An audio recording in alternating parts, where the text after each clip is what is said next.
I love that smell. That's the smell of some good-ass games coming to Game Pass. Ladies and gentlemen, salutations. It is Maddie here today, and welcome to what is effectively an Xbox Tokyo Game Show 2021 recap. We have a lot of brand new games coming to Game Pass. We have news on upcoming exclusives, like one coming from Tango Gameworks. We have the specs for Forza Horizon 5. You know me, apparently I hate Forza, but we're going to cover it anyway. Ladies and gentlemen, it's a jam-packed Thursday, so if you're new here and you're looking for the latest on Xbox, you're in the right spot. Just consider, and only consider, subscribing. Check out the other content while you're there. In the meantime, in the link in the description down below, new video on Retro Rebound. It's about Capcom's forgotten Pokemon game. Never heard of it? Go ahead, check it out. It's being really well received. Thank you again to everyone supporting the channel. Every Thursday, every Monday, we have a new video on that channel. Subscribe, check it out. Let me know what you think. And with that, let's dive right in. So I remember back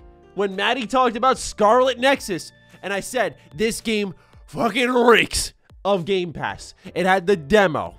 It had a reveal at their gameplay showcase with zero gameplay, and there's been no discussion of it.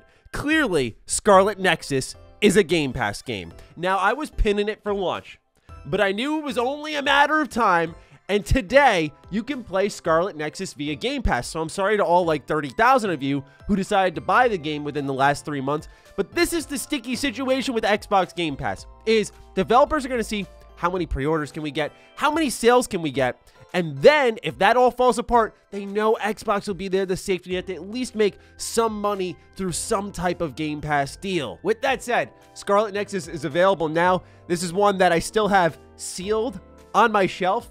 I hate that. I hated hearing growing up when I heard content creators and press outlets talking about, yeah, I bought a game and it's sealed sitting on my shelf. I'm like, why are you in the position you're in? But look, I have an excuse, been reviewing a lot of games. You've seen me start up some new projects, so I think I can excuse myself, but Scarlet Nexus will be played this year. I would love to hear your thoughts on it. Fire away. A lot of people really like this one. I've heard it's a strong Game of the Year contender, and it's really flown under the radar. It's an action RPG that comes from Bandai, a brand new IP. It's got some social elements. You know me as a Persona fan. I love me some social elements in my game. So go ahead, give Scarlet Nexus a look. Like I said, it's available right now on Game Pass. They also have Avengers available today, but look, if you're going to download Avengers over Scarlet... You're not going to do that, right? Next, added to Xbox Game Pass. This one was a surprise. The Somnium Files. Okay, little story time here with your boy. I had COVID at late December despite staying in my house all the time. It came into my house. I ended up getting it. I was laid up for 2 weeks. This was the game I played, and I just have such a fond memory of it. Probably because it was the only positive thing happening in my life in that 2-week stretch. But it got me through it, so there's an emotional connection there. But this is from the creators of the Zero Escape franchise. Some of those folks also worked on Danganronpa. These are two series that are visual novels that I adore, but The Somnium Files is excellent. The Somnium Files is a murder mystery where you're playing as Kaname Date, who's got this AI eyeball in his eye socket. There's a lot of eye references in not only the name, but the naming structure of the game for characters, as well as a ton of puns in there. It's great. But anyway, that AI in your eyeball will allow you to scan the environments and see all different types of clues and details as you pin together this mystery. And there's such a gigantic twist in this game that I still think about to this day. It was so excellently done. I really like The Somnium Files. If you are open to visual novels of any kind, this does have some loose gameplay in it, but it is mostly a visual novel. It's such a gripping story, about 20 to 30 hours. Please give this one some of your time. This is what I've been talking about. Support Japanese games on Xbox.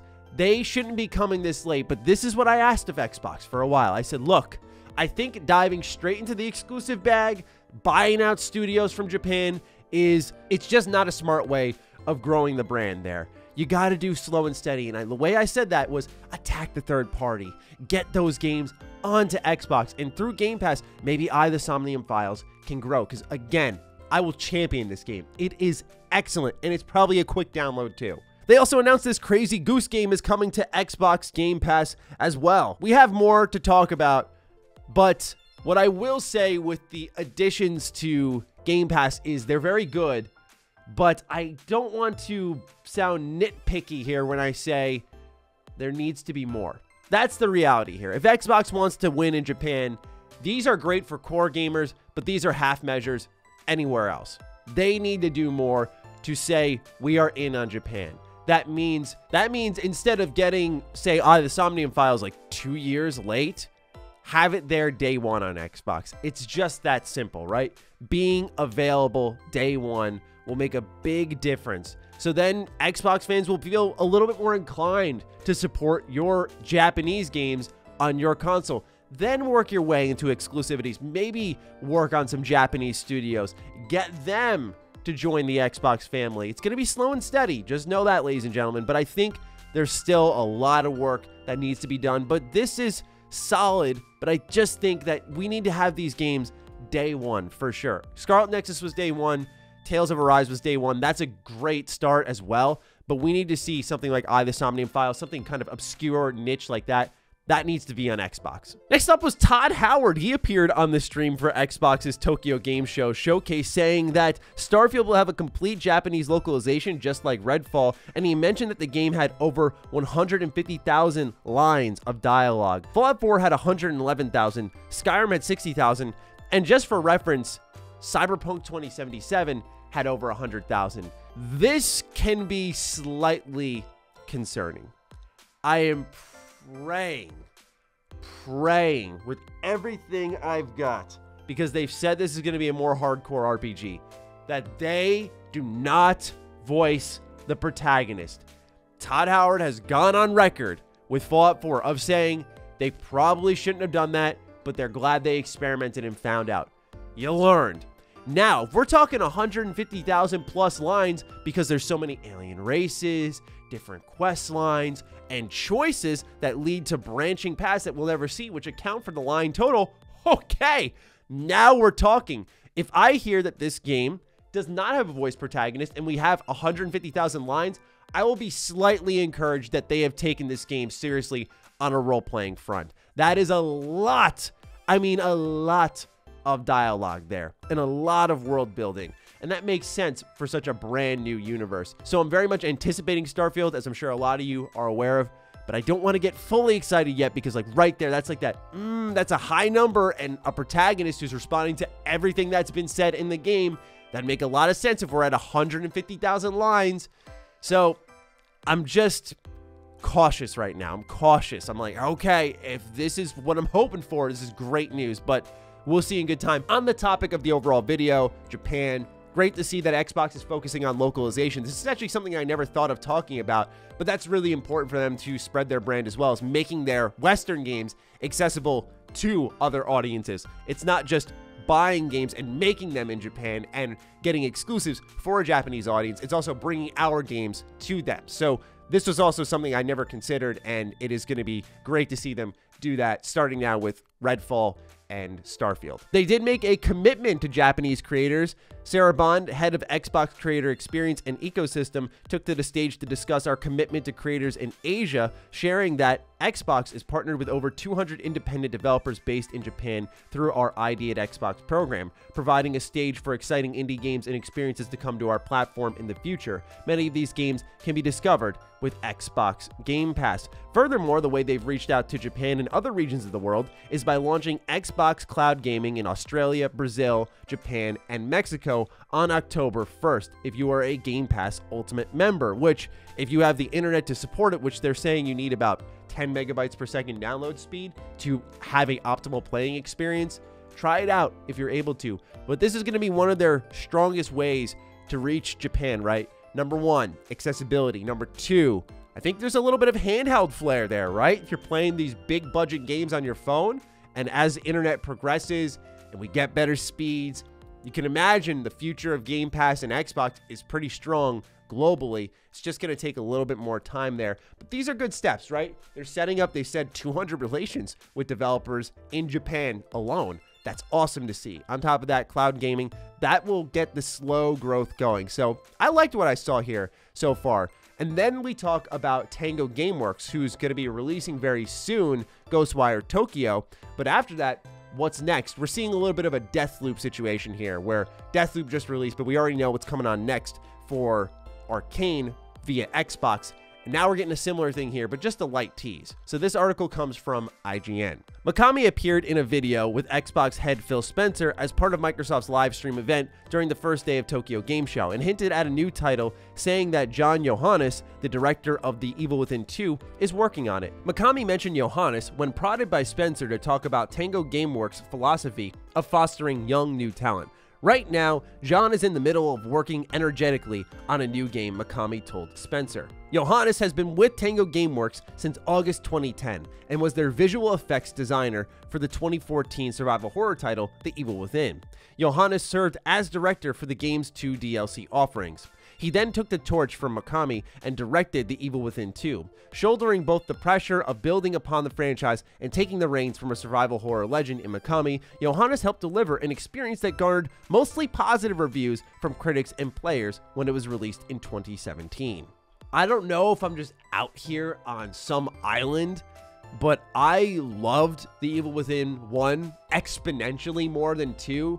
Where The Evil Within 1 remind me of what I love about survival horror, the intensity of finding resources, the butt-clenching combat encounters, the horror of being stalked by someone who's clearly much more powerful than you. And then you had The Evil Within 2, which is these open hub areas, very easy game, kind of like The Last of Us. Not a bad game, but just not The Evil Within at all. It should have probably been called something else. And again, far too easy, where I loved the challenge of the first game. And I would hope Xbox sees a clear opportunity here with Tango Gameworks, who I think their best game came out with The Evil Within 1, to say, whoa, we've got a team that can make us an exclusive survival horror game.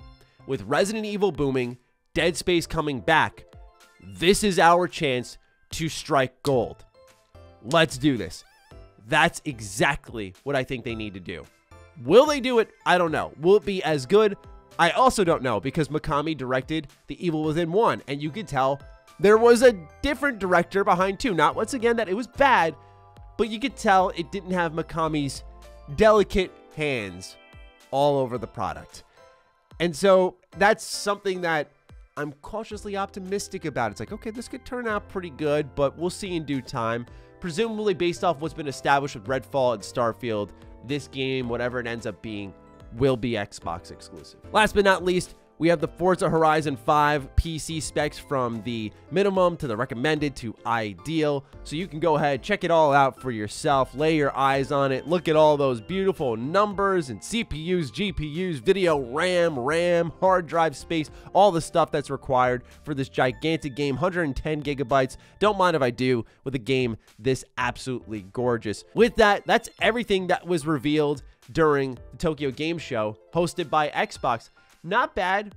Of course, they limited expectations, saying like, hey, there's not going to be big announcements. So I thought this was good for the expectations that they personally set for me. Also, as a weeb, I'm a little bit biased. But more than anything is that it's clear Xbox needs to start getting these games day one, right? Not day one Game Pass, but getting Scarlet Nexus day one was great.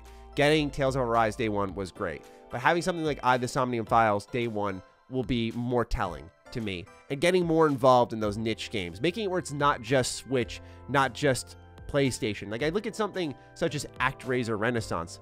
How is that not on Xbox? Why weren't you there for that, right? I've been playing that on my PlayStation because it's like, well, that's the main place I'm going to end up playing it now. I feel like they just continue to drop the ball on that, and they're almost performative in their support of Japan. It's like, go for it, man. Go for it. We all know you got billions to spend over the next year on deals. Overall, though, I thought this was solid for the expectations set, but they just need to keep pressing, keep doing more. And I got to be honest, I don't think just indie games on Game Pass from Japan developers are going to do the trick. There needs to just, like I said, be more, a mark made. We'll see as time goes on, but those are just my thoughts. Of course, I'm looking forward to yours. Fire away in the comments down below. Do you like what Xbox is bringing to Game Pass? Their stance in Japan? What more do they need to do? Do they even need to do more in your eyes? Let me know. Fire away. Other than that, follow me on Twitter. Follow me on Instagram. Those links are in the description down below. And a big thank you to all the patrons, all the members who continue to support the content here. Stay sexy, stay active. I love you all. Peace.